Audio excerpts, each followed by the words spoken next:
How do you do? How do you do, ladies and gentlemen?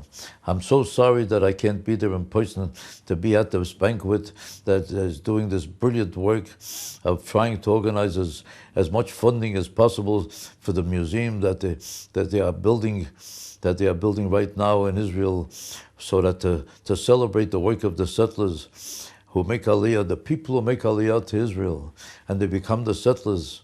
Those settlers are the front line of defense, as Ariel Sharon said to me in Israel about 10 years ago when he brought me to the settlers and to show me how they live and what they're going through, to the anguish and the pain and the misery of sacrificing so much of their money, or so much of their comfort, so much of everything that they had so comfortably in America, and they gave it all up so that they could be in the first line of defense of Israel. He told me that they are doing more for Israel than anybody in the country, and that these people who are so devotedly religious and think of the land as the land of Israel, and that this is where we belong and this is where we hope to be. Lashona haba be'eretz Yisrael, that's all we say all day long for all our holidays. So often we give up so much of ourselves to help, to make sure that the settlers should be as comfortable as possible, should be able to endure all the pain and the difficulties of living there. But they don't feel like it's pain and difficulty.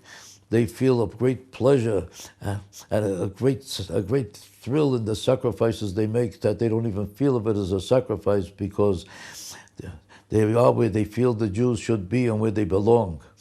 And they're always in danger. The danger is constant, and the support they have from the rest of the world is not existent.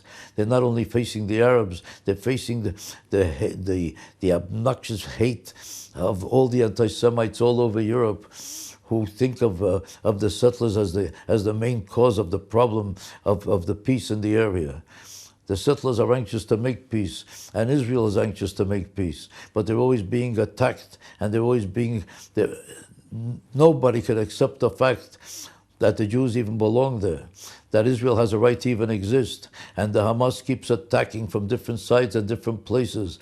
And when they're not attacking, they're coming from different places, from the other sides, from Syria and from here and there. And Israel is standing alone among so many enemies, and they don't even get any support from America anymore. There was a time that American presidents were always there to help Israel in every way, to help defend themselves and help them survive. Now we have a president in the United States who is giving Israel nothing but problems, and making it more difficult every day for Israel to survive in the midst of all the enemies that they're facing from every part of the globe. There's no support anywhere for the settlers. And look what every time bombs are falling in Israel, rockets are coming down on Israel every single day, and nobody condemns it. Where do you hear any complaint about it? Not even from the American president. The only thing they complain about is that the settlers extended a kitchen or extended a toilet, or 2 more people moved in. And these settlers, who are they? They're the most peaceful, loving people in the world. They came there to pray. And they came there to go to shul and to come back from shul and to learn and to think of peace and to think of just bettering the lives of Jews all over the world. The last thing they want to do is be in a war. But a war is imposed upon them because nobody accepts them.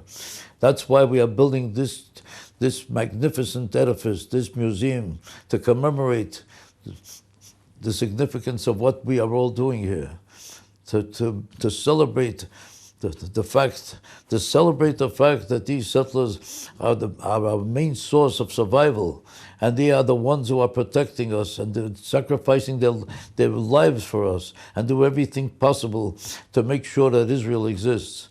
And who else knows them? Who else cares? Nobody.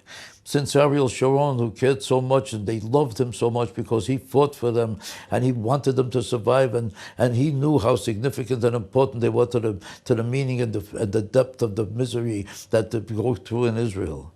He knew that they were the ones who are helping us survive more than anybody else.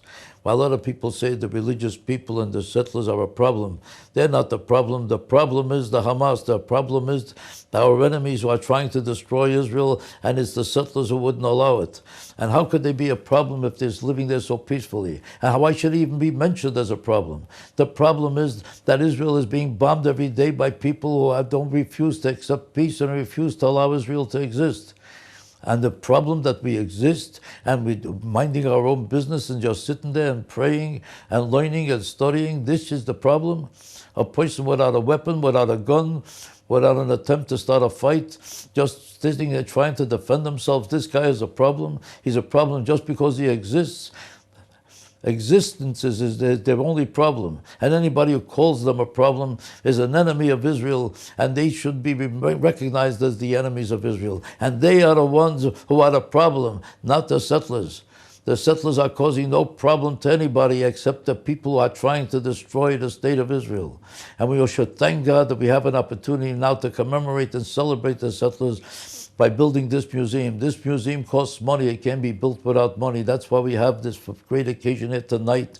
And that's why we're having this great party and this great get-together, so that we could all get together and appreciate what we're living for and what we're doing here, and contribute as much as we can and sacrifice as much money and as much of our time and effort as we can to make sure that this museum happens. And it can't happen unless we all support it and make sure it happens. So it's up to me and you. And this is our opportunity to do something that's one of the great mitzvahs of our time. I hope you participate, and I hope you help out, and I want to thank you for being here, and God bless you for the great work that you're doing. Thank you.